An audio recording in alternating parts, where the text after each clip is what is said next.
Hello दोस्तों, welcome to this live session. जल्दी से जल्दी अपने सारे दोस्तों को बोल दो लाइव आने के लिए।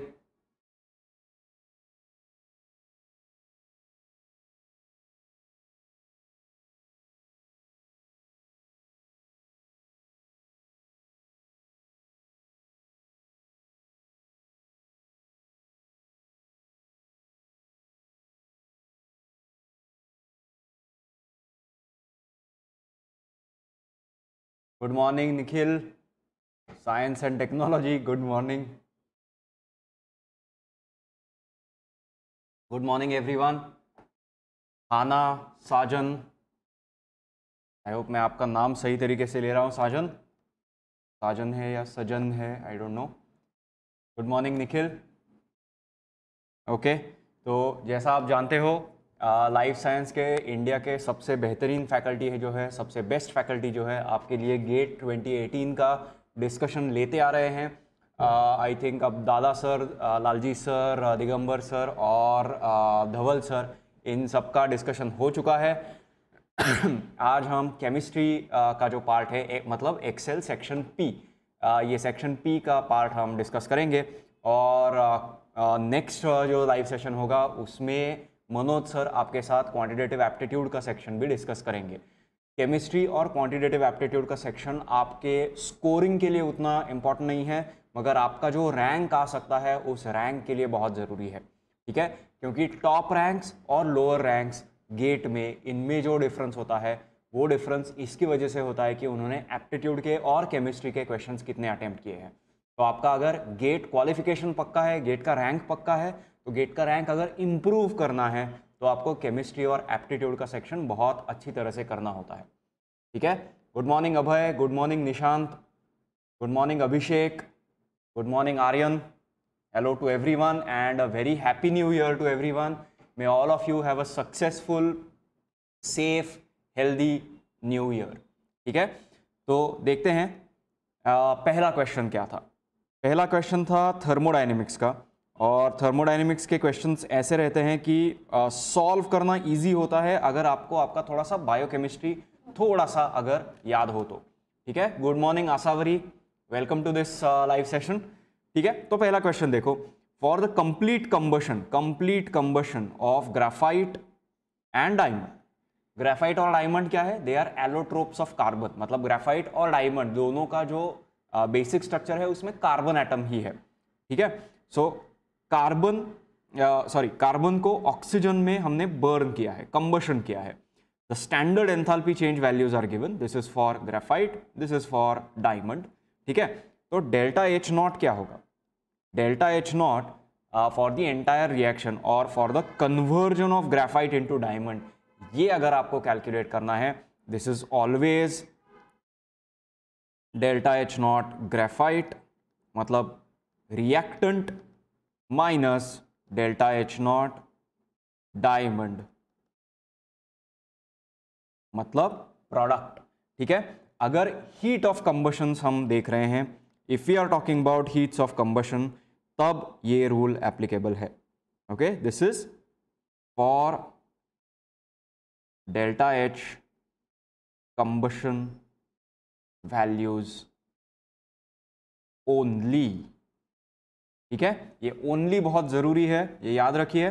हीट ऑफ कंबशन के जो वैल्यूज होते हैं उन वैल्यूज के लिए ये फॉर्मूला है।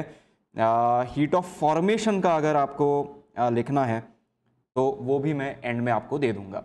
ठीक है, so delta H naught graphite कितना है? That is -393.5 kilo joules per mole minus of -395.4 kilo joules per mole. ये जब सॉल्व करोगे तो आंसर आ जाएगा +1.9 kilo joules per mole, and that is the correct answer. Okay, first option is the correct answer. Correct Nishant, absolutely correct.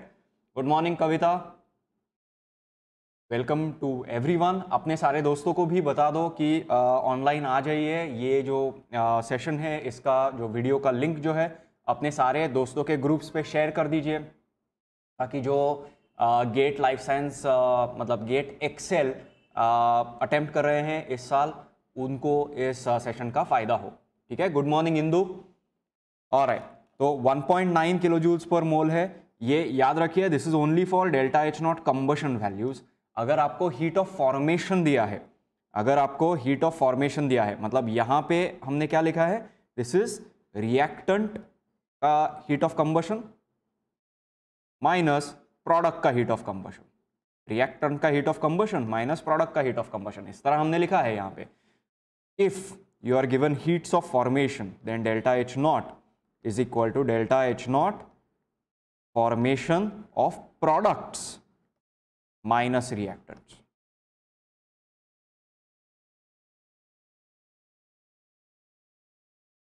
ठीक है, ये एक trick हमेशा याद रखिए।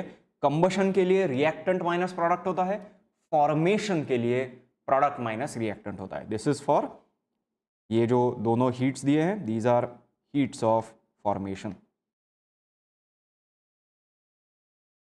Okay, these are heats of formation. समझ में आ गया? तो ये एक ट्रिक बहुत इंपॉर्टेंट है, इसकी वजह से कई बार कई सारी गलतियां हो सकती हैं।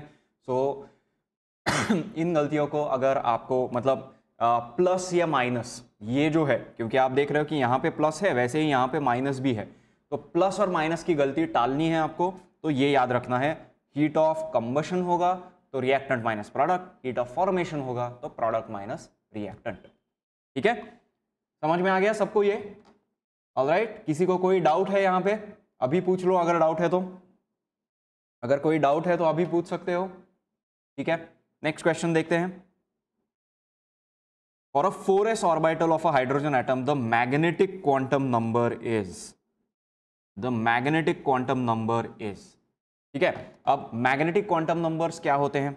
जो भी L वैल्यू होता है, ओके, जो भी L वैल्यू होता है उसके लिए ml वैल्यूज क्या होते हैं? ml वैल्यू मतलब मैग्नेटिक क्वांटम नंबर्स के वैल्यूज क्या होते हैं? -L to 0 to +L। ठीक है, फॉर एग्जाम्पल अगर L इक्वल टू 0 है तो ml इक्वल टू 0 ही होता है, क्योंकि -0 टू +0 ये सारे वैल्यूज हैं। L इक्वल टू 1 है तो क्या होता है? ml इक्वल टू -1 से स्टार्ट करना है, 0 और +1 ये वैल्यूज देने हैं, करेक्ट। L इक्वल टू 2 है तो 5 वैल्यूज आएंगे। ml is equal to -2 -1 0 +1 +2। ठीक है, और अब यहां पे आपको याद क्या रखना है? What you have to remember here is that this is for s orbitals. तो हमें कौन सा ऑर्बिटल पूछा गया है? 4s orbital. तो इसका मतलब ml का वैल्यू क्या होना चाहिए? ml का वैल्यू होना चाहिए 0, मतलब D option is the correct answer, मतलब D option is the correct answer. Absolutely correct. Nishant, Hana, Pankaj, आपका आंसर बिल्कुल सही है। एंड इफ ये सब हमने 12th स्टैंडर्ड के केमिस्ट्री में पढ़ा है, वेरी इजी कॉन्सेप्ट, मगर ये एक कॉन्सेप्ट याद रखो, L के वैल्यूज क्या क्या होते हैं? -L, सॉरी, L का वैल्यू जो भी दिया है, ml के वैल्यूज होते हैं -L टू +L। तो यहाँ पे ये जो 4s दिया है, यहाँ पे ये जो 4s दिया है, ये 4 जो है उसका कोई रिलेशन नहीं है। अगर इसकी जगह पे 3s होता, 2s होता, 1s होता, 8s होता, तब भी आंसर सेम आता, आंसर वुड हैव बीन 0, क्योंकि ये डिपेंडेंट है s पे, नॉट ऑन 1 2 3 4 और 8 वट एवर इट इज। ठीक है, तो इसीलिए D option is going to be the correct answer. समझ में आ गया सबको? ठीक है, तो अगर आपको बाकी ऑर्बिटल्स देखने हैं तो p ऑर्बिटल्स के लिए L इक्वल टू 1 होता है और d ऑर्बिटल्स के लिए L इक्वल टू 2 होता है। ठीक है, तो अगर इस बार के एग्जाम में फॉर एग्जांपल 3d ऑर्बिटल का अगर ml वैल्यू पूछा तो 3d ऑर्बिटल के ये सारे ml वैल्यूज हो सकते हैं। ओके, 3d ऑर्बिटल के ये सारे ml वैल्यूज हो सकते हैं, क्योंकि d के लिए L इज इक्वल टू 2। समझ में आ गया? ऑलराइट, हाँ, p के लिए भी यहाँ पे लिखा है L इक्वल टू 1 है, that is for p। p के लिए 3 नहीं होगा, number of magnetic quantum numbers is 3, but actual values of magnetic quantum numbers will be these. ठीक है, ये भी एक ध्यान दो, क्वेश्चन में क्या पूछा है? यहाँ पे पूछा है कि मैग्नेटिक क्वांटम नंबर क्या है। They are not asking how many magnetic quantum number values are possible. How many values अगर पूछा तो यहाँ पे आंसर होता 1। एक्चुअल वैल्यू पूछा है इसलिए आंसर है 0। समझ में आ रहा है? तो क्वेश्चन कैसे पूछ रहे हैं ये भी देखना, क्योंकि यहाँ पे यहाँ पे टोटल 3 वैल्यूज़ हैं, यहाँ पे टोटल 5 वैल्यूज़ हैं और यहाँ पे टोटल एक ही वैल्यू है, मगर एक्चुअल वैल्यू क्या है, वो 0 है, या फिर -l टू +l वाले सारे वैल्यूज़ हमें लेने हैं। ठीक है सजन, सो फॉर P 3 आंसर नहीं होगा, P के लिए आंसर होगा -1 0 +1। अगर उन्होंने पूछा कि P ऑर्बिटल के लिए कितने मैग्नेटिक क्वांटम नंबर्स पॉसिबल है, तब आंसर 3 होगा। ऑलराइट, सो क्वेश्चन बहुत ध्यान से पढ़ना जरूरी है। नेक्स्ट क्वेश्चन देखो, नेक्स्ट क्वेश्चन है hybridization of xenon in XeF2। Hybridization of xenon in XeF2 क्या होता है? अब ज़ीनॉन में टोटल एटम्स कितने होते हैं, सॉरी टोटल इलेक्ट्रॉन्स कितने होते हैं? 8 valence electrons. There are 8 valence electrons. और ये जो फ्लोरीन है उसका वैलेंसी जो है दैट इज इक्वल टू 1, मतलब वो एक ही बॉन्ड बना सकता है। Fluorine can only form 1 bond. ठीक है, तो इसीलिए Xe के 2 इलेक्ट्रॉन्स फ्लोरीन के साथ बॉन्ड बनाने में चले गए। ओके, 2 इलेक्ट्रॉन्स जो है फ्लोरीन के साथ बॉन्ड बनाने में चले गए और टोटल 8 वैलेंस इलेक्ट्रॉन्स हैं, तो 8 में से 2 चले गए, बाकी 3 जो है वो लोन पेयर्स की तरह यहाँ पे रहेंगे। बाकी 3 जो है वो लोन पेयर्स की तरह यहाँ पे रहेंगे। ठीक है, तो इसका मतलब क्या है, हमें टोटल कितने ऑर्बिटल्स चाहिए? The total number of orbitals that we require is, the total number of orbitals that we require is 1 2 3 4 और 5। टोटल 5 ऑर्बिटल्स चाहिए हमें। यहाँ पे कितने हैं? यहाँ पे 2 है। यहाँ पे कितने हैं? एक s और 2 p, sp2। तो यहाँ पे 3 है, यहाँ पे 4 है, यहाँ पे 5 है। इसका मतलब करेक्ट आंसर होगा डी। इसका मतलब है करेक्ट आंसर होगा डी। समझ में आ गया?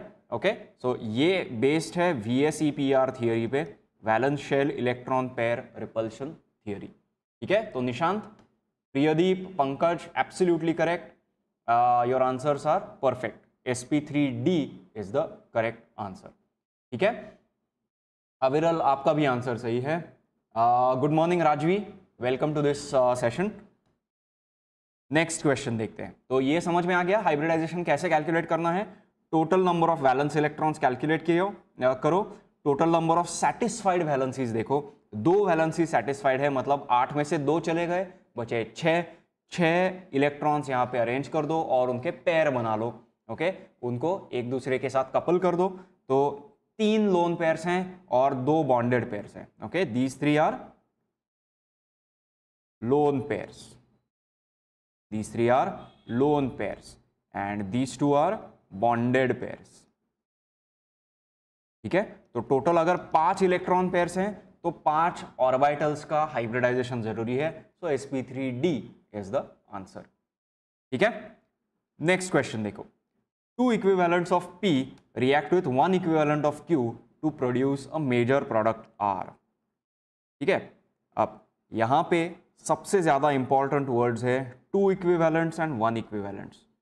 मतलब P के 2 मॉलिक्यूल्स हैं। ओके, यू हैव 2p और Q का एक ही मॉलिक्यूल है। ठीक है, सबसे पहले ये है। निशान पूछ रहे हैं what will its shape be. Okay, ये भी अच्छा क्वेश्चन है। इसका जो शेप है, इसका शेप जो है, ओके सॉरी,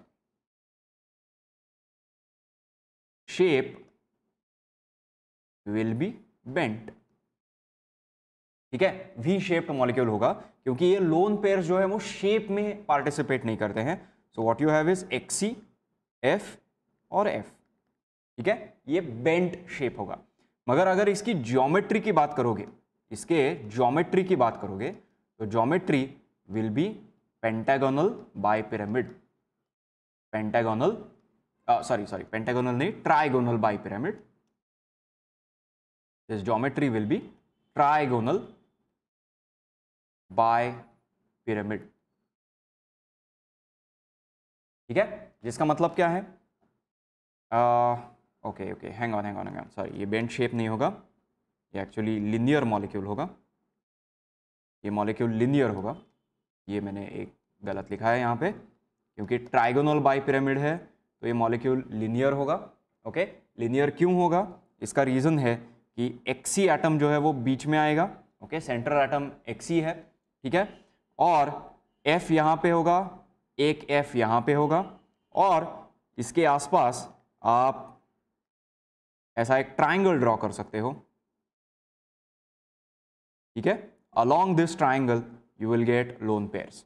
तो यहाँ पे एक लोन पेयर होगा, यहाँ पे एक लोन पेयर होगा, और यहाँ पे एक लोन पेयर होगा। ओके, लोन पेयर रिपल्शन सबसे मैक्सिमम होता है, इसीलिए ये जो बॉन्ड एंगल है, this lone pair bond angle, this is going to be 120 degrees. तो ये सबसे ज्यादा, जितना एक दूसरे से दूर जा सकते हैं उतना वो दूर जाना चाहेंगे, तो इसीलिए ये बॉन्ड एंगल आएगा।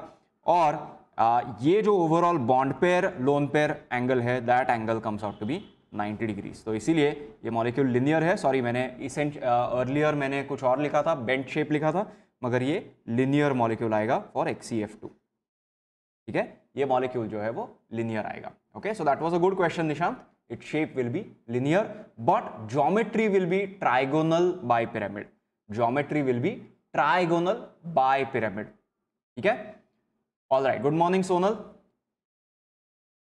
Okay. Next question देखो.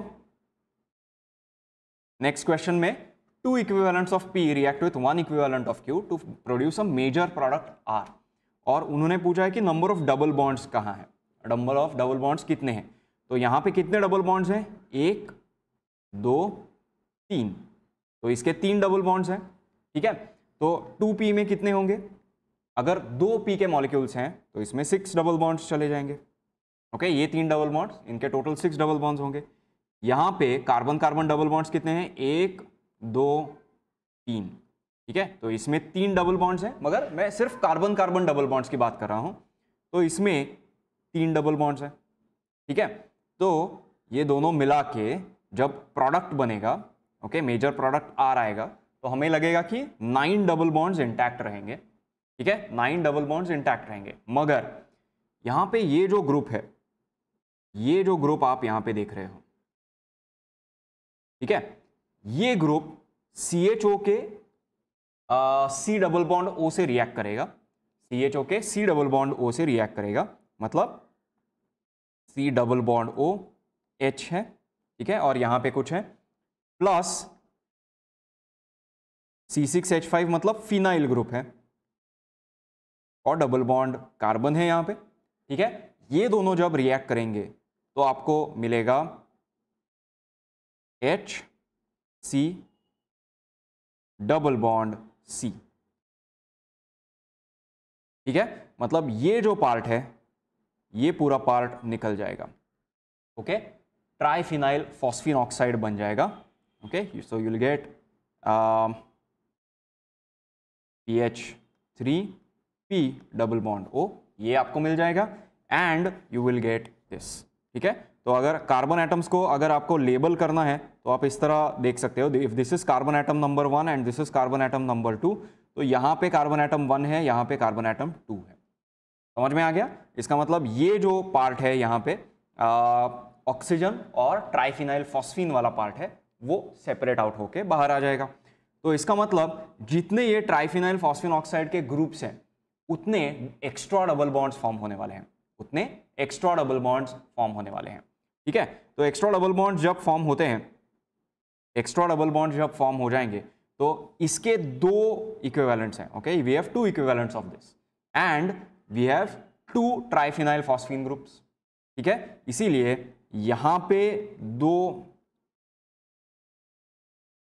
और डबल बॉन्ड्स फॉर्म हो जाएंगे between these carbons and the carbonyl carbon, ठीक है। So total number of double bonds here will be 11, total number of double bonds will be 11। समझ में आ गया? तो इस तरह के 2 और डबल बॉन्ड्स यहां पे फॉर्म होने वाले हैं and the total number of double bonds will be 11। समझ में आ गया कैसे आंसर है? Alright, yes, Aviral absolutely correct, आपका आंसर एकदम सही है। Alright, 11 double bonds is the correct answer, ठीक है। नेक्स्ट क्वेश्चन देखो, the total number of possible isomers, तो total number of possible stereoisomers for the compound with this structural formula is. तो अब ये जो स्ट्रक्चरल फॉर्मूला है, ये मैं फिर से ड्रॉ करता हूं। ये कार्बन एटम नंबर 1, 2, 3, 4, 5 और 6, ये सारे कार्बन एटम्स हैं।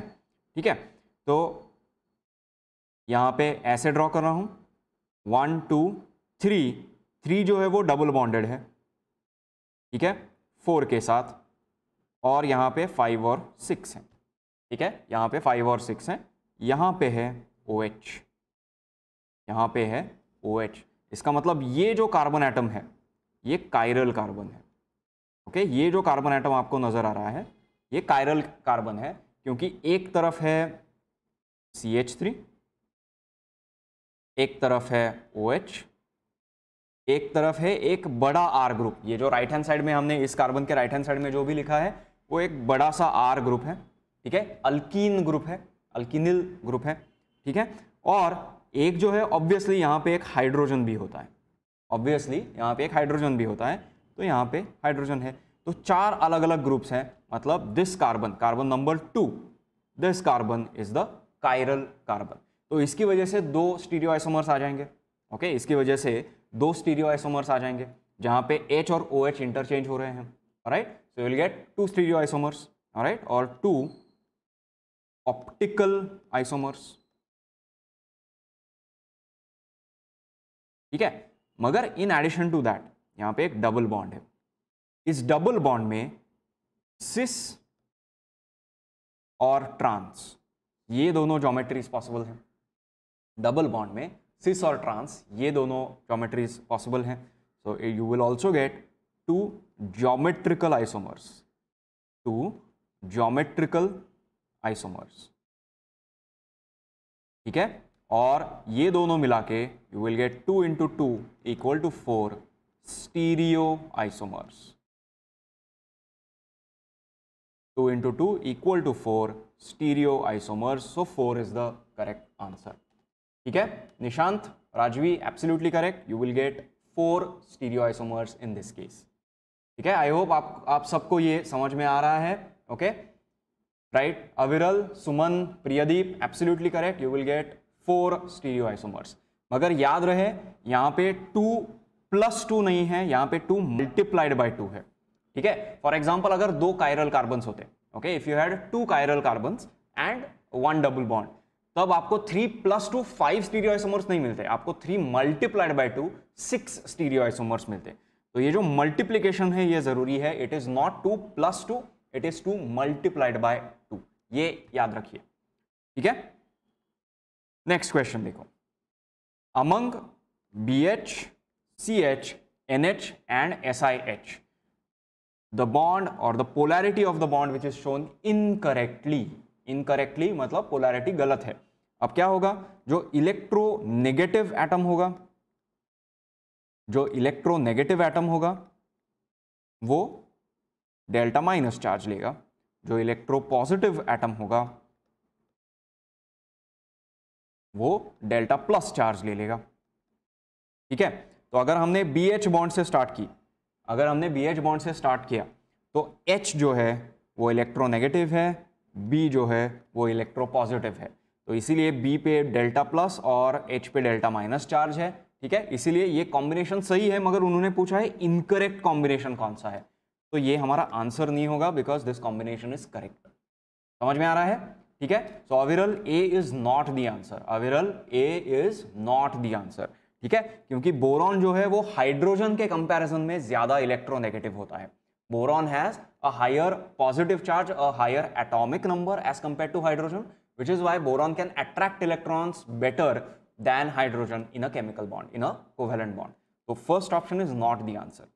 ठीक है, अब CH बॉन्ड देखा, अब CH बॉन्ड अगर हमने कंसिडर किया तो CH बॉन्ड में हाइड्रोजन जो है वो इलेक्ट्रोपॉजिटिव होता है और कार्बन जो है वो इलेक्ट्रोनेगेटिव होता है।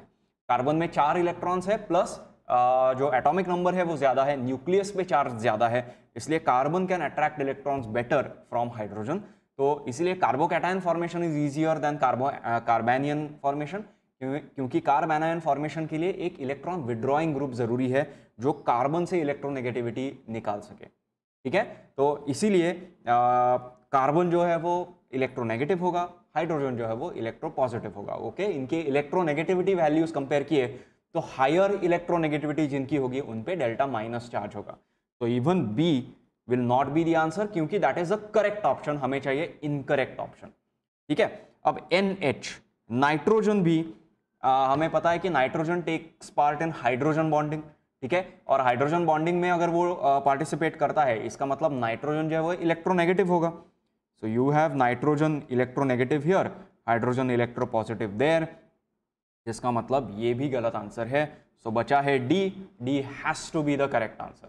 ठीक है, SiH has to be the correct answer.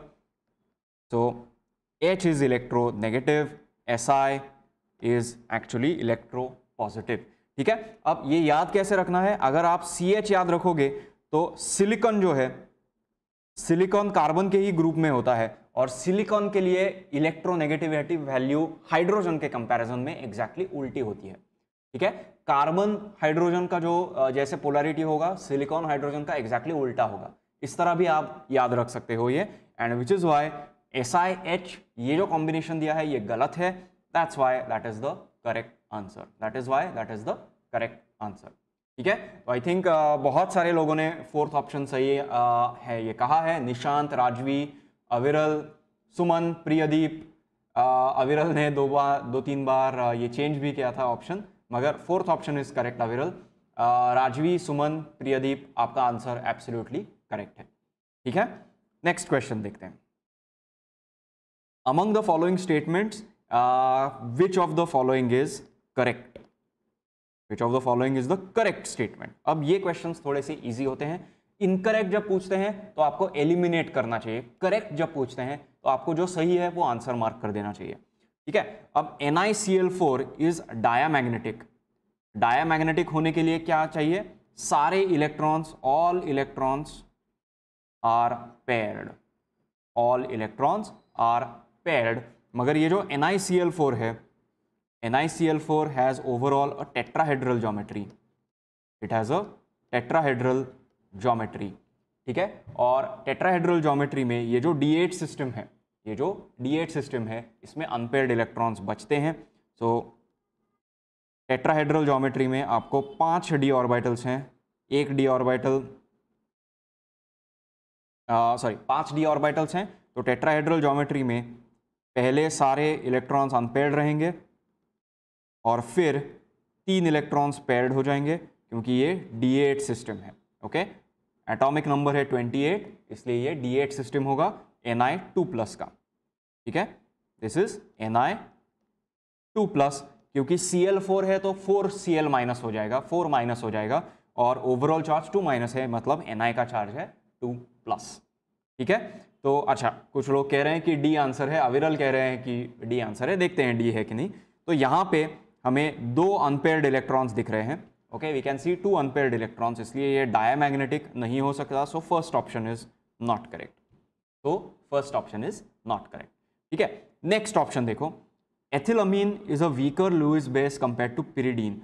अब ये जो पिरिडीन है, pyridine is a very strong base, but as compare to ethylamine this is actually weaker, this is actually weaker as compared to ethylamine। ठीक है, तो इसीलिए ये भी गलत होगा, second option is also wrong. ठीक है, थर्ड ऑप्शन देखो, NiCl2PCH3 5 P phenyl thrice, okay, ये डबल है, हैज 2 ज्योमेट्रिकल आइसोमर्स। अब यहाँ पे निकल पे टोटल 4 लिगैंड्स हैं। ओके, 4 लिगैंड्स हैं निकल पे, तो इसके 2 तरह के ज्योमेट्रीज पॉसिबल हैं, इसके 2 तरह के ज्योमेट्रीज पॉसिबल हैं, एक है टेट्राहेड्रल, एक है स्क्वायर प्लेनर। ठीक है, एक है टेट्राहेड्रल, एक है स्क्वायर प्लेनर। अब टेट्राहेड्रल ज्योमेट्री कब पॉसिबल होती है, this is in case of weak field ligands, this is in case of weak field ligands. ठीक है, और अगर स्ट्रॉन्ग फील्ड होते हैं तो स्क्वायर प्लेनर होगा। ओके, स्ट्रॉन्ग फील्ड होते हैं तो स्क्वायर प्लेनर होगा। अब यहाँ पे ये जो Cl2 है, Cl2 is a weak field ligand. Okay, Cl- is a weak field ligand. ठीक है, और आधे लिगैंड्स वीक फील्ड है। ये जो PPH3 ट्वाइस जो है, that is a stronger field ligand. Okay, comparatively stronger field है। ठीक है, मगर अगर सिर्फ Cl2 कंसिडर किया, Cl2 is a weak field, तो दो स्ट्रॉन्ग फील्ड और दो वीक फील्ड लिगेंड्स कंबाइन करके जो ज्योमेट्री आएगा वो ओवरऑल आता है टेट्राहेड्रल। वो ओवरऑल ज्योमेट्री आती है टेट्राहेड्रल। और टेट्राहेड्रल ज्योमेट्री में ज्योमेट्रिकल आइसोमर्स पॉसिबल नहीं है। Geometrical isomers for 4 ligands require square planar geometry, require square planar geometry, ठीक है। और यहां पे स्क्वायर प्लेनर ज्योमेट्री नहीं होगी because Cl- is a weak field ligand, तो इसीलिए यहां पे टेट्राहेड्रल ज्योमेट्री है। टेट्राहेड्रल ज्योमेट्री है तो ज्योमेट्रिकल आइसोमर्स पॉसिबल नहीं है, which is why the third option is also wrong. तो बचा fourth option, that has to be the answer. Okay, तो मैं अपने आप को थोड़ी देर के लिए गायब कर देता हूं ताकि आप मेरे पीछे लिखा हुआ देख पाओगे। ऑलराइट, तो fourth option is not the correct answer. Fourth option is not the correct answer, sorry, fourth option is the correct answer. Bond angle in H2O is greater than H2S। इसका रीजन ये है कि size of S is greater than O, size of S is greater than O, ठीक है। इसकी वजह से आप ये देखोगे कि बॉन्ड एंगल जो होता है H2O का, दैट इज हायर, ठीक है। सर आप गेट केमिस्ट्री के सभी प्रीवियस ईयर क्वेश्चन पेपर्स करवाएंगे डेफिनेटली। 2017 का भी पेपर अगले हफ्ते होने वाला है, ठीक है। तो चैनल को सब्सक्राइब करके रखिए। चैनल को सब्सक्राइब करोगे, एक मिनट इसके लिए मुझे वापस आना ज़रूरी है थोड़ा सा। ओके, तो हम 2017 का भी पेपर कराने वाले हैं अगले हफ्ते, तो याद रखिए चैनल को इमीडिएटली जाके सब्सक्राइब कर दीजिए। चैनल को सब्सक्राइब करोगे तो आपको जो भी पेपर डिस्कशंस हैं उनके अपडेट्स भी आते रहेंगे, ठीक है। इस वीडियो को लाइक भी कीजिए ताकि हमें पता चले कि ये आपको कितना आपके लिए यूजफुल है, ये जो सेशंस हो रहे हैं वो, ठीक है। चैनल को सब्सक्राइब भी कीजिए और सब्सक्राइब करने के बाद बेल आइकन दबा के सारे नोटिफिकेशंस ऑन कर दीजिए ताकि आपको ये जो आने वाले पेपर डिस्कशंस हैं उनके लिए उनके अपडेट्स आपको मिलते रहे, ठीक है। All right, so the correct answer is D, a bond angle in H2O is greater than that in H2S, ठीक है। So this is the correct answer. समझ में आ गया? ऑल राइट, नेक्स्ट क्वेश्चन देखते हैं। अब इसमें पूछा गया है कि MnH2O6 2+, Mn है 25 और यहां पे 2+ है, मतलब यहां पे हमारे पास Mn2+ का सिस्टम है, which is a D5 system, which is a D5 system. और ये जो H2O है, H2O is a strong field ligand, H2O is a strong field ligand, H2O is a strong field ligand. तो इसका overall electronic configuration कैसे दिखाई देगा? 5 d orbitals हैं। ये 5 d ऑर्बिटल्स स्प्लिट होते हैं इनटू T2g एंड Eg, ठीक है। कोई भी एक इलेक्ट्रॉन अगर यहां से निकल के यहां पे चला जाता है, यहां से निकल के यहां पे चला जाता है, तो जो है इस dd ट्रांजिशन में, dd transition will change number of unpaired electrons, it will change number of unpaired electrons, therefore spin multiplicity changes, spin multiplicity changes, ठीक है। इसका क्या रीजन है? पहले आप देख रहे थे कि यहां पे T2g में सिर्फ एक अनपेयर्ड इलेक्ट्रॉन था, मगर अब ये जो एक इलेक्ट्रॉन है ये यहां से ऊपर चला गया, तो यहां पे ये एक अनपेयर्ड इलेक्ट्रॉन रहेगा, ये दूसरा और ये तीसरा, टोटल 3 अनपेयर्ड इलेक्ट्रॉन्स हो जाएंगे। तो इसका मतलब total number of unpaired electrons change हो गए, तो स्पिन मल्टीप्लिसिटी भी चेंज होती है, and then the transition is spin forbidden, then the transition is spin forbidden. इसलिए ये दोनों ऑप्शंस डेफिनेटली गलत है, ये दोनों ऑप्शंस डेफिनेटली गलत है। ये समझ में आ रहा है? ठीक है। इसके बाद हमें क्या करना है? इसके बाद हमें देखना है कि लैपोर्टे फॉरबिडन है या लैपोर्टे अलाउड है। अब लैपोर्टे सिलेक्शन रूल क्या बताता है? What does the Laporte selection rule tells us? U to G transition है और G to U ट्रांजिशन है, ये अलाउड होते हैं। और U to U और G to G, ये ट्रांजिशंस होते हैं, ये फॉरबिडन होते हैं. Okay, these transitions are forbidden. Okay, these are the Laporte selection rules. Okay, मैं फिर से अपने आप को गायब करता हूं, मेरे पीछे लिखा हुआ आप देख पाओगे ताकि. ओके, तो ये है Laporte selection rules. Laporte selection rules. ठीक है, अब यहां पे आप देख रहे हो कि ये ट्रांजिशन जो है ये G से G में ही जा रहा है. ओके, T2G से EG में जा रहा है. ठीक है, तो T2G से EG में जाएगा तो डेफिनेटली ये लेपोर्टे फॉरबिडन भी होगा. This is also Laporte forbidden. इसका मतलब ये जो लिखा है ये गलत है. So the first option has to be the correct answer. Okay, first option has to be the correct answer in this case. तो ये जो ट्रांजिशन है ये स्पिन फॉरबिडन होगा. ओके, तो इसकी वजह से स्पिन फॉरबिडन होगा. ठीक है, और इसकी वजह से लेपोर्टे फॉरबिडन होगा.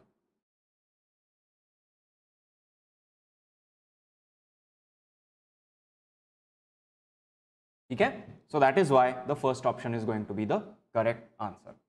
समझ में आ गया? ऑलराइट, ओके, समझ में आ गया सबको? Why A is the correct answer. दोबारा समझा देता हूं. ठीक है सुमन, जब यहां पे ये जो है these R D orbitals. Okay, these R D orbitals. 5 D orbitals होते हैं. ये 5 डी ऑर्बिटल्स हैं वो T2G और EG इन दो एनर्जी लेवल्स में स्प्लिट होते हैं. ठीक है, T मतलब ट्रिपलेट, इसलिए वहां पे 3 रहेंगे. E मतलब डुप्लेट, मतलब इसीलिए वहां पे 2 एनर्जी लेवल्स हैं. ठीक है, और यहाँ पे 3 एनर्जी लेवल्स हैं. फिर हमने देखा था कि Mn2+ है, इसीलिए D5 सिस्टम है. D5 सिस्टम मतलब 5 इलेक्ट्रॉन्स है, तो 5 इलेक्ट्रॉन्स को हमने यहाँ पे अरेंज कर दिया. ठीक है, 5 इलेक्ट्रॉन्स को हमने यहाँ पे अरेंज कर दिया था. 5 इलेक्ट्रॉन्स अरेंज करने के बाद हमें दिखाई दिया कि यहाँ पे एक अनपेयर्ड इलेक्ट्रॉन है और 2 पेयर्ड इलेक्ट्रॉन्स है. ठीक है, अब अगर आपने डी ट्रांजिशन की बात करते हो, मतलब ये दोनों डी ऑर्बिटल्स ही हैं, तो डी ऑर्बिटल से डी ऑर्बिटल का जो ट्रांजिशन है वो क्या करेगा? स्पिन मल्टीप्लिसिटी चेंज करेगा. ठीक है, क्योंकि यहां पे पहले एक अनपेयर्ड इलेक्ट्रॉन था, उससे टोटल आपको 3 अनपेयर्ड इलेक्ट्रॉन मिल रहे हैं, क्योंकि यही एक पेयर जो है वो पेयर्ड रहेगा. यही जो इलेक्ट्रॉन्स का पेयर है वो पेयर्ड रहेगा. इसीलिए स्पिन मल्टीप्लिसिटी चेंज होगी, क्योंकि number of unpaired electrons change हो रहे हैं. इसीलिए ये ट्रांजिशन जो है वो स्पिन फॉरबिडन ट्रांजिशन होगा. ये ट्रांजिशन जो है वो स्पिन फॉरबिडन ट्रांजिशन होगा. ठीक है, और जब आप इसकी बात करते हो, लेपोर्टे सिलेक्शन रूल की बात करते हो, तो U to U और G to G ट्रांजिशंस जो होते हैं they are forbidden transitions. They are forbidden transitions. और यहां पे आप देख रहे हो कि ये G से G में ट्रांजिशन हो रहा है. इसका मतलब ये लेपोर्टे फॉरबिडन भी होगा. ये ट्रांजिशन लेपोर्टे फॉरबिडन ट्रांजिशन होगा. तो इसीलिए first option is going to be the correct answer. ठीक है सुमन, समझ में आ गया? Alright, Suvarna, okay, great. Next question देखो. अब नेक्स्ट क्वेश्चन जाने से पहले मैं आपको एक बार रिमाइंड करना चाहता हूं कि जो लोग DBT JRF के लिए एम कर रहे हैं, उनके लिए 4 जनवरी से बैच स्टार्ट हो रही है. ठीक है, तो यहाँ पे ये जो कॉन्टैक्ट नंबर दिया है, इस कॉन्टैक्ट नंबर पे आप कॉल कर लो. इस कॉन्टैक्ट नंबर पे कॉल करोगे तो आपको इसके बारे में सारी जानकारी मिल जाएगी.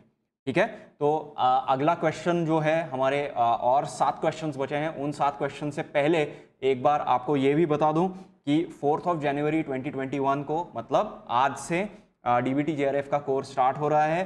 तो आज ही इमीडिएटली जाके रजिस्टर कीजिए. आपके लिए ये बहुत अच्छा अपॉर्चुनिटी है, because DBT JRF is a very very prestigious fellowship. Okay, काफ़ी अच्छा अपॉर्चुनिटी है इंडिया के सबसे बेस्ट इंस्टीट्यूशंस में PhD करने के लिए.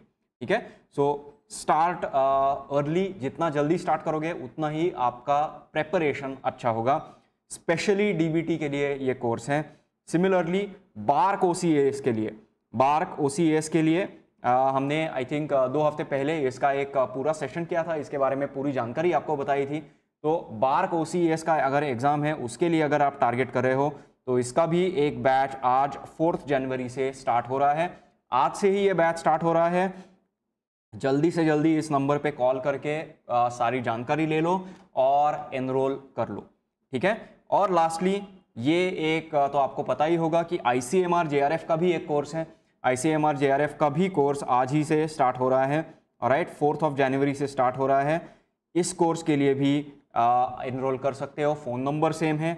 ICMR मतलब Indian council of medical research, उसका जो एक बहुत प्रेस्टिजियस JRF फेलोशिप है क्लिनिकल रिसर्च में अगर आपको जाना है या फिर कोई भी ह्यूमन एनाटॉमी का रिसर्च करना है, so this is a very good fellowship that you have. बहुत सुनहरा अवसर है, very it's a golden opportunity. इसका पूरा लाभ उठाइए, ठीक है। Alright, yes Nishant, we are going to solve as many gate papers as we can. Don't worry about it. आप सिर्फ चैनल को सब्सक्राइब कर दो, अगर नहीं किया है तो चैनल को सब्सक्राइब करने के बाद नोटिफिकेशन आइकन ऑन कर दो, बेल आइकन ऑन कर दो। आपको सारे अपडेट्स भी मिलते जाएंगे कि कौन सा सेशन कब है। आपको ज़्यादा सोचना भी नहीं पड़ेगा कि ये कब सॉल्व हो रहा है, वो कब सॉल्व हो रहा है। हम जितने हो सकते हैं सारे गेट के पेपर्स ऑनलाइन सॉल्व करेंगे, ठीक है। सर IFAS ऑफलाइन मोड में कोर्स प्रोवाइड कर रहा है क्या? कोर्स प्रोवाइड तो कर रहा है मगर गवर्नमेंट परमिशन नहीं दे रही है, ऑब्वियसली, क्योंकि कोविड-19 का सिचुएशन है। जैसे ही वो परमिशन मिल जाती है ऑफलाइन कोर्सेज इमीडिएटली स्टार्ट हो जाएंगे, आप उसकी चिंता बिल्कुल ना करें, ठीक है। मगर आपका जो प्रेपरेशन है उस प्रेपरेशन को पीछे मत छोड़िए। ऑनलाइन कोर्सेज पे एनरोल कर लीजिए, प्रेपरेशन स्टार्ट कर लीजिए। ऑफलाइन कोर्स जब स्टार्ट होंगे तब देखा जाएगा, क्योंकि अभी सिचुएशन काफ़ी अनप्रेडिक्टेबल है। वैक्सीन्स अभी आना शुरू हो गए हैं मगर वो कह रहे हैं कि अगले 6 महीने में वैक्सीन्स नहीं दे पाएंगे सब लोगों को। तो अगले 6 महीने में अगर ऑफलाइन बैचेस स्टार्ट नहीं हुए तो ऑफलाइन आपके 6 महीने वेस्ट होने वाले हैं। तो उससे अच्छा है कि अभी आप ऑनलाइन कोर्सेज के लिए एनरोल कर लो और अपना प्रेपरेशन एटलीस्ट स्टार्ट कर लो। ऑफलाइन बैचेस जब शुरू हो जाएंगी तब देखा जाएगा, ठीक है। नेक्स्ट क्वेश्चन देखते हैं। The major product M in this reaction is. अब ये जो रिएक्शन है ये एक क्लासिक रिएक्शन है। This is an ozonolysis reaction. This is an ozonolysis reaction.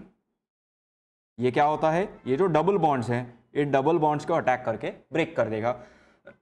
और ये जो जिंक और एसिटिक एसिड है, this is a weak reducing agent. This is a weak reducing agent, इसीलिए आपको एल्डिहाइड्स फॉर्म होते दिखाई देंगे।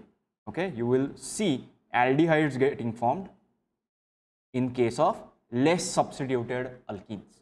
ओके, फॉर एग्जांपल ये जो CH2 है ये लेस सब्स्टिट्यूटेड है, इसीलिए इस CH2 का हो गया है CH2O, इस CH2 का हो गया है CH2O, ठीक है। अब अगर हमारे पास ऐसा डबल बॉन्ड है, हमारे पास अगर ऐसा डबल बॉन्ड है तो ये कन्वर्ट होता है RC double bond O R', मतलब कीटोन में कन्वर्ट होगा, ठीक है। तो फॉर एग्जांपल ये जो डबल बॉन्ड आपको नजर आ रहा है, ये डबल बॉन्ड कीटोन में कन्वर्ट होने वाला है, ठीक है। और एक CH3 ग्रुप वहां पे बच जाएगा, ठीक है। कीटोन में कन्वर्ट होके वहां पे एक CH3 ग्रुप आपको दिख जाएगा, ठीक है। तो जहां पे कीटोन है, कीटोन के साथ CH3 होना जरूरी है। जहां पे कीटोन है, कीटोन के साथ CH3 होना जरूरी है। मगर यहां पे आप देख रहे हो कि यहां पे 2 कीटोन्स है। यहां पे आप देख रहे हो कि यहां पे भी 2 कीटोन्स हैं और यहाँ पे भी 2 कीटोन्स हैं और यहाँ पे भी 2 कीटोन्स हैं, ठीक है। तो हमें चेक करना है कि दोनों कीटोनिक ग्रुप्स जो हैं उनमें डिस्टेंस क्या है। तो अब यहाँ पे ये जो CH3 है, ओके, ये अगर आपने ऑब्जर्व किया, अगर आपने ये पार्ट ऑब्जर्व किया यहाँ से यहाँ तक, ठीक है, तो यहाँ पे एक कीटोन ग्रुप फॉर्म हो जाएगा, ठीक है। यहाँ पे एक कीटोन ग्रुप फॉर्म हो जाएगा, मगर यहाँ पे इस कीटोन ग्रुप और इस कीटोन ग्रुप में डिफरेंस कितना है?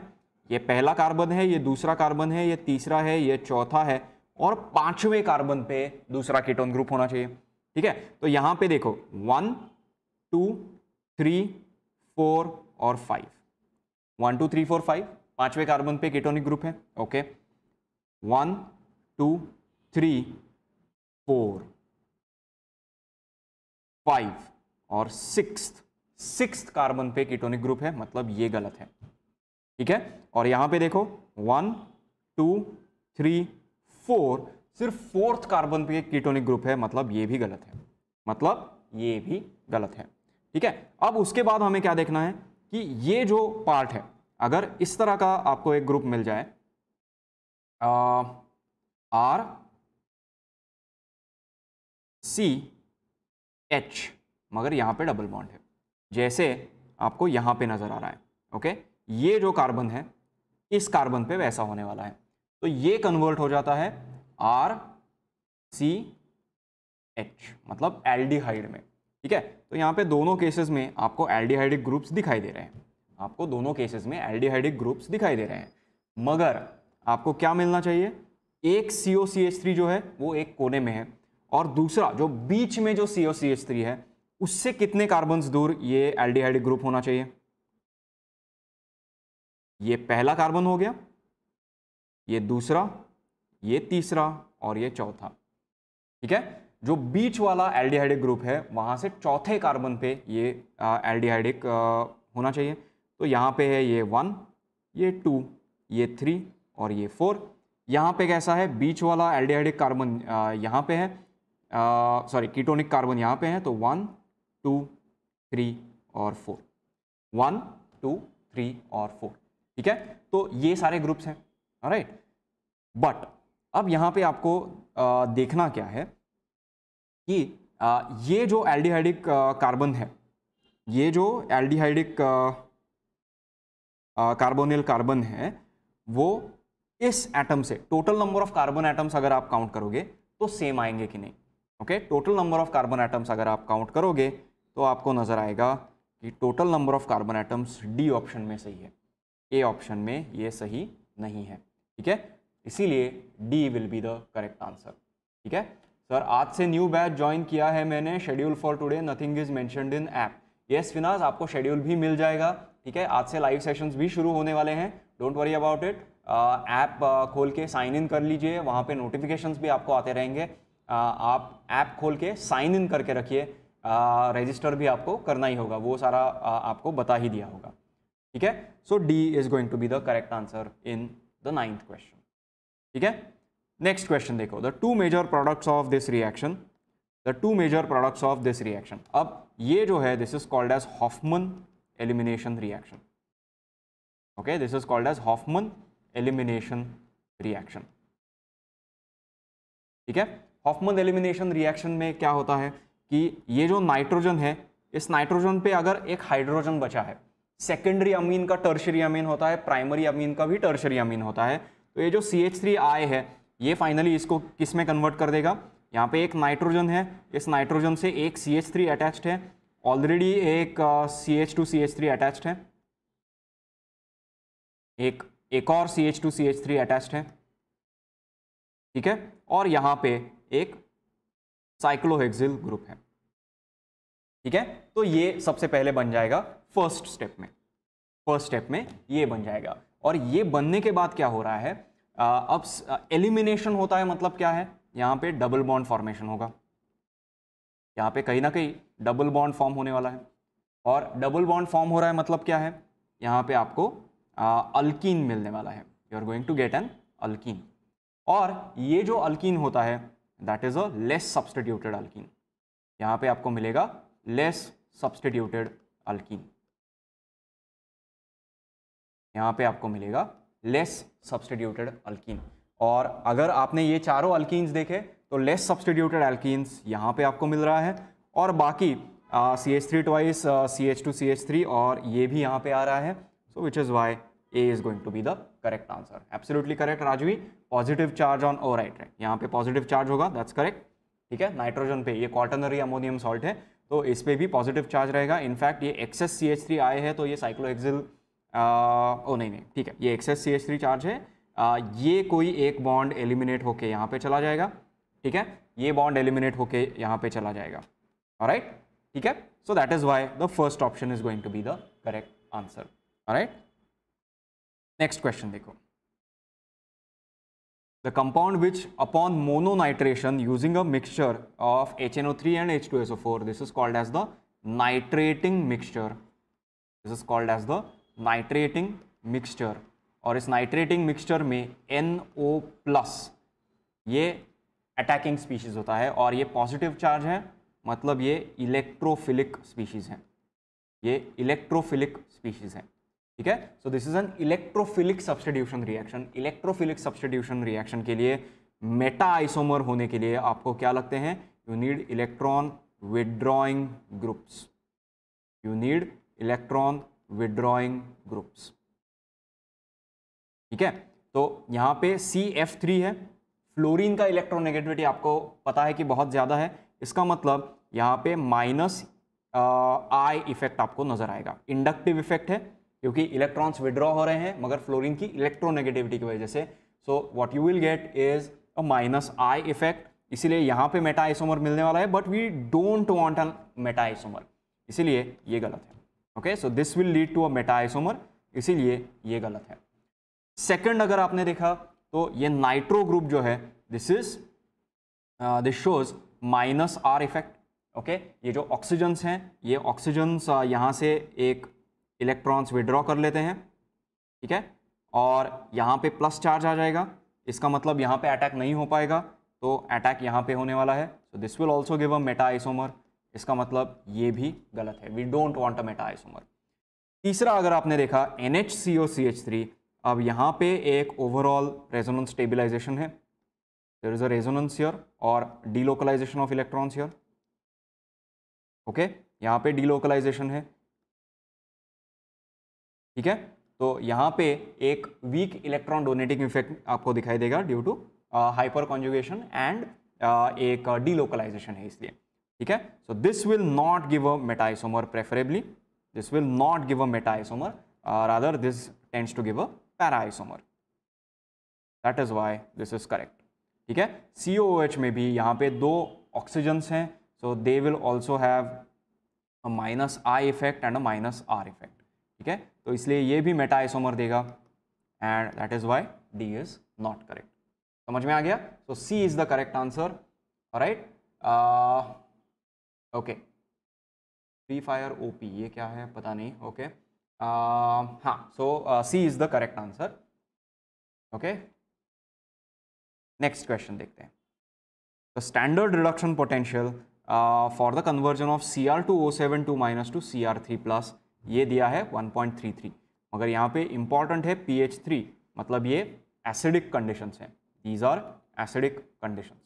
तो हमें कैलकुलेट करना है potential for this half cell reaction, और पोटेंशियल कैलकुलेट करने के लिए we need the number of electrons exchange, इसलिए Cr2O7 2- प्लस H+, क्योंकि एसिडिक मीडियम है, this should give you Cr3+, यहाँ पे Cr2 है इसलिए ट्वाइस Cr3+ होगा, ओके, इसलिए यहाँ पे ट्वाइस Cr3+ आएगा, and in addition to that you will get ये H+ जो है वो 7 ऑक्सीजन्स है, उनके साथ कंबाइन करके यहाँ पे वाटर मॉलिक्यूल्स बना देंगे, ठीक है। अब इलेक्ट्रॉन्स कितने हमें लेने हैं ये चेक करना है। सबसे पहले हम क्या करते हैं, we will balance the number of atoms. तो 2 क्रोमियम एटम्स हैं, तो 2 क्रोमियम एटम्स हमने राइट हैंड साइड में मार्क किए हैं, 7 ऑक्सीजन एटम्स है, इसका मतलब यहाँ पे 7 आ जाना चाहिए, ठीक है। तो अगर यहाँ पे 7 आ गया, राइट हैंड साइड में 7 है, 7 × 2 मतलब 14 हाइड्रोजन्स हैं, तो यहाँ पे 14H+ आना चाहिए, ऑलराइट, यहाँ पे 14H+ आना चाहिए। एंड टू बैलेंस चार्जेस, तो यहाँ पे ओवरऑल चार्ज कितना है, यहाँ पे ओवरऑल चार्ज है 14+, यहाँ पे ओवरऑल चार्ज है 2-, मतलब 14 - 2 ये 12+ होगा, और यहाँ पे ओवरऑल चार्ज कितना है, यहाँ पे ओवरऑल चार्ज है 2 × 3 मतलब 6+, ठीक है। तो इसका मतलब है कि यहाँ पे हमें इलेक्ट्रॉन्स कितने ऐड करने हैं, 12+ से 6+ जा रहा है, तो लेफ्ट हैंड साइड में 6 इलेक्ट्रॉन्स ऐड करने हैं, लेफ्ट हैंड साइड में 6 इलेक्ट्रॉन्स ऐड करने हैं, ताकि 12+ से 6+ में चला जाए। अब चार्जेस बैलेंस हो जाएंगे, ओके। 14 - 2 12, 12 - 6 इज 6, जो यहाँ पे राइट हैंड साइड में आपको 6+ दिख रहा है, ठीक है। तो ये जो रिएक्शन है, इस रिएक्शन के लिए अगर आपको इक्विलिब्रियम कांस्टेंट लिखना है और रादर रिएक्शन कोशेंट लिखना है, reaction quotient will be equal to Cr3 plus का स्क्वायर डिवाइडेड बाय Cr2O7 एक ही है इसलिए Cr2O7 वैसे ही लिखेंगे, Cr2O7 2 माइनस, मगर H प्लस 14 है तो इसका मतलब यहाँ पे H प्लस रेस टू 14 होगा, H प्लस रेस टू 14 होना चाहिए। प्रोडक्ट्स अपॉन रिएक्टेंट्स जो भी कोएफिशिएंट्स हैं वो बन जाते हैं पावर्स, ठीक है। इसके बाद अगर ये सॉल्व करना है तो आपको यूज करना है नर्न्स्ट इक्वेशन। नर्न्स्ट इक्वेशन क्या बताता है, E is equal to E naught minus 0.059 upon n into log of Q, into log of Q। ये n क्या है, this 6 is actually this n, ठीक है। n मतलब 6 है क्योंकि 6 इलेक्ट्रॉन्स एक्सचेंज हो रहे हैं, ठीक है। अब सॉल्व करो, ई नॉट का वैल्यू दिया है 1.33 माइनस 0.059 को 0.06 लिख देते हैं अप्रॉक्सीमेटली, तो ये आंसर भी अप्रॉक्सीमेटली ही आएगा। n का वैल्यू है 6 तो ये 0.01 हो जाएगा, मल्टीप्लाइड बाय लॉग ऑफ, अब q क्या आएगा, q will be equal to Cr3 plus क्या है, Cr3 प्लस का कॉन्सेंट्रेशन है 10⁻⁻3, 10⁻³ का स्क्वायर है डिवाइडेड बाय Cr2O7 का कॉन्सेंट्रेशन है 10⁻⁴। अब मैं फिर से खुद को छुपा देता हूं ताकि मेरे पीछे लिखा हुआ आप देख पाओगे, ठीक है। 10⁻⁴ है मगर H प्लस का कॉन्सेंट्रेशन क्या है, अगर pH3 है तो इसका मतलब है कि H प्लस कॉन्सेंट्रेशन इज 10⁻⁻3, ठीक है।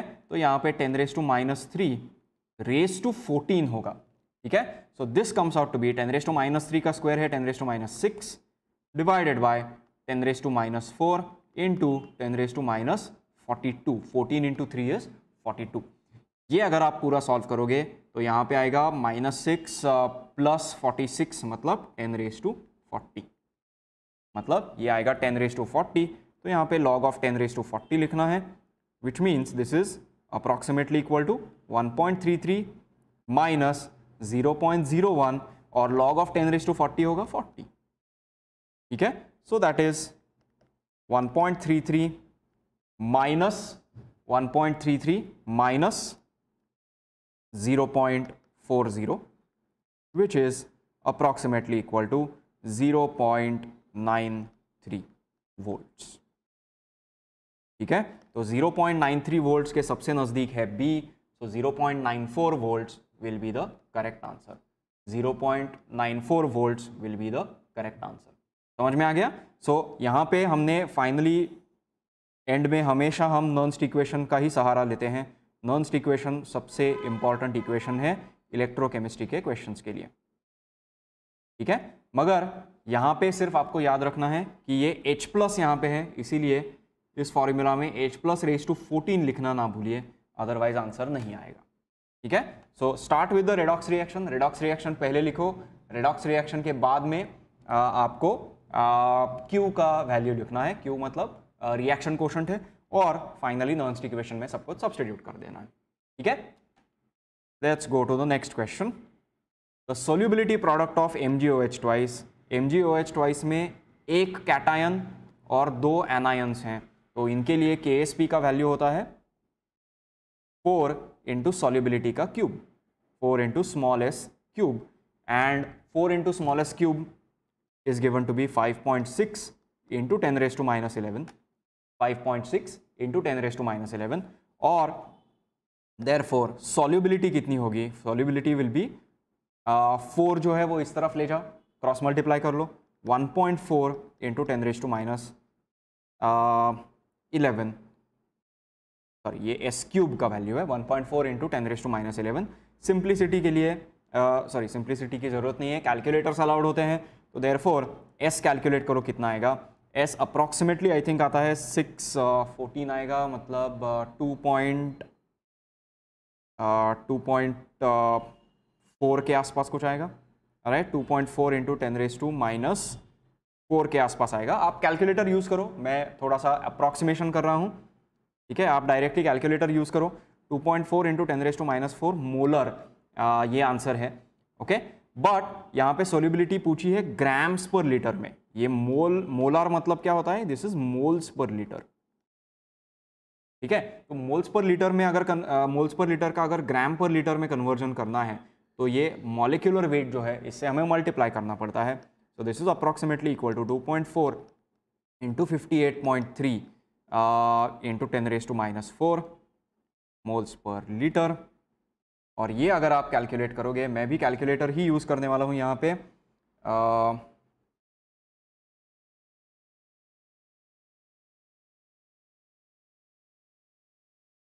58.3, तो ये आता है 1.40, ठीक है। ये आता है 1.40 इंटू 10⁻⁻² ग्राम्स पर लीटर। ओके, क्योंकि ये 58.3 जो है मोलार मास है, उससे मल्टीप्लाई किया है तो ग्राम्स पर लीटर में फाइनल आंसर आएगा। ग्राम्स पर लीटर में ये आंसर आ रहा है, इसीलिए यहाँ पे 1.40 आंसर चला जाएगा। क्योंकि यहाँ पे s इंटू 10⁻² दिया है, हमें 10⁻² नहीं चाहिए, हमें चाहिए 1.40। This is the value of capital S, ठीक है। तो 1.40 इज द करेक्ट आंसर। समझ में आ गया? 2 डेसिमल प्लेसेस पूछे हैं इसलिए 40 लिखा है एक्यूरेटली। यहाँ पे कैलकुलेटर यूज करना जरूरी है क्योंकि न्यूमेरिकल आंसर टाइप क्वेश्चन है। आपका 1.40 से थोड़ा सा 1.44 या 1.36 हो गया चलेगा, मगर उससे ज्यादा फर्क नहीं होना चाहिए, ठीक है। Let's look at the next question. Activation energy values for 2 reactions carried out at 25 degree Celsius differ by 5 kilo joules per mole, ठीक है। तो एक का एक्टिवेशन एनर्जी होगा E और दूसरे का एक्टिवेशन एनर्जी होगा E माइनस 5000। अब ये मैंने 5 का 5000 क्यों किया? क्योंकि यहाँ पे किलो जूल्स में आंसर दिया है, किलो जूल्स में आंसर है, इसका मतलब उसको जूल्स में कन्वर्ट करना बहुत ही ज़रूरी है, ठीक है। सो इसीलिए 5000 E माइनस 5000 होगा क्योंकि ये जूल्स पर मोल में है। Okay, this is not in kilo joules per mole, ठीक है। अब pre exponential factors are of the same magnitude, इसका मतलब हमें दिया गया है कि A1 is equal to A2, इसको हम मान लेते हैं A है। और रेशियो ऑफ रेट कॉन्स्टेंट्स क्या होगा? Ratio of rate constants K1 upon K2 हमें चाहिए, ठीक है। We want K1 upon K2। तो ये कैसे कैलकुलेट करोगे? You use the Arrhenius equation, हमें आर्हेनियस इक्वेशन यूज करना है। ओके, आर्हेनियस इक्वेशन क्या है? K is equal to A into E raise to minus EA upon RT, ठीक है। तो यहाँ पे देयरफॉर K1 अपॉन K2 क्या होगा? A1 E raise to minus E by RT divided by A2 E raise to minus E minus 5000 upon RT, E minus 5000 upon RT। समझ में आ गया? अब A1 और A2 तो कैंसिल हो जाएंगे क्योंकि A1 is equal to A2 is equal to A, ठीक है। और ये अगर आप सॉल्व करोगे तो यहाँ पे आपको मिलेगा K1 upon K2 simply comes out to be E raise to 5000 upon RT, E raise to 5000 upon RT, ठीक है। अब ये सिर्फ सॉल्व करना है, R का वैल्यू दिया है ये और T दिया है 25 डिग्री सेल्सियस, मगर इसको कन्वर्ट करना है केल्विन में, तो 273 ऐड करो, ये आ जाता है 298 केल्विन, ठीक है। ये केल्विन में आंसर है। तो this will be equal to E upon 5000 divided by 8.314 into 298। अब ये देखने के बाद कैलकुलेटर का सहारा इमीडिएटली ले लेते हैं। 5000 divided by 8.314 divided by 298, ये आएगा 7.52। Okay, this comes out to be 7.52, ठीक है। अप टू 2 डेसिमल प्लेसेस पूछा है तो करेक्ट आंसर इज 7.52। समझ में आ गया? करेक्ट निशांत, 7.5 भी चल जाएगा। इनफैक्ट इसका आंसर दिया है 7.56, 7.46 से 7.58 तक, कुछ भी चलेगा, ठीक है। इस तरह आंसर की में दिया गया था, तो 7.52 एग्जैक्ट आंसर है। इनके बीच में कहीं भी चल जाएगा, ठीक है। मगर 7.5 लिखोगे निशांत तो वो शायद गलत होगा, 7.50 आपको लिखना होगा क्योंकि 2 डेसिमल प्लेसेस पूछा गया है, ठीक है। तो उसका भी हमेशा ध्यान रखा कीजिए। और अब देखते हैं last question. 1 mole of helium, 1 mole of helium gas in an isolated system undergoes a reversible isothermal expansion. उसके लिए हमें पूछा है एंट्रोपी चेंज, उसके लिए हमें पूछा है entropy change. This entropy change comes out to be -nR V final upon V initial. ठीक है, वैल्यूज डायरेक्टली सब्सटीट्यूट कर देने हैं. n दिया है 1 मोल, सॉरी माइनस साइन होनी चाहिए, -1 इंटू R का वैल्यू दिया है 8.314 और VF अपॉन VI क्या दिया है 10/2, मतलब this will B -8.314 into ln of 5. ठीक है, तो ये भी कैलकुलेट कर लेते हैं. -8.314 इंटू ln ऑफ 5, ये आ जाता है -5.86 joules per kelvin, -5.86 joules per kelvin. ठीक है, अब यहाँ पे ध्यान दीजिए, ये जो 25 डिग्री सेल्सियस दिया है, this is not at all necessary. ठीक है, एंट्रोपी आपको पता है क्या होती है, this is dq upon T. Entropy change sorry -dq upon T. तो ये अपॉन टी है, इसलिए टेम्परेचर जो है वो कैंसल आउट हो गया है. राइट, और dq होता है nR ln VF by nRT ln VF by VI. तो t कैंसिल हो जाएगा और माइनस साइन यहाँ पे आ जाएगा. ठीक है, which is Y -5.86 will be the correct answer. ठीक है, तो ये थे सारे केमिस्ट्री के questions in GATE XL 2018. XL का जो P सेक्शन होता है, सेक्शन P केमिस्ट्री का सेक्शन होता है, उनमें ये सारे क्वेश्चंस आए थे. पहले 5 क्वेश्चंस 1-1 मार्क के थे, बाकी के सारे 2-2 मार्क के रहेंगे. ठीक है, so thank you for joining me in this video, in this lecture. आप में से जिन लोगों ने चैनल को सब्सक्राइब नहीं किया है, अभी सब्सक्राइब कर दो ताकि आने वाले गेट के पेपर डिस्कशंस का सारा नोटिफिकेशंस आपको मिलते रहे. इस वीडियो को लाइक भी करो और अपने सारे दोस्तों के साथ शेयर भी करो ताकि वो भी इन वीडियो सेशंस का लाभ उठा सकें. ठीक है, और याद रखिए नेक्स्ट हमारा जो सेशन है वो जनरल एप्टीट्यूड का सेशन है. जैसा मैंने स्टार्टिंग में बताया था, general aptitude is important for getting a good rank. तो बाकी जो आप बायोलॉजी पढ़ रहे हो, लाइफ साइंसेस का सिलेबस कवर कर रहे हो, उस सिलेबस से आपका रैंक डेफिनेटली आएगा. मगर रैंक को अगर आपको इंक्रीज करना है, मतलब हायर रैंक्स पे आपको अगर जाना है, तो केमिस्ट्री और जनरल एप्टीट्यूड ये दोनों बहुत ही ज़्यादा इंपॉर्टेंट है. ठीक है, alright. So thank you for joining me in this particular video, and until our next session, goodbye from me. Stay safe and happy learning.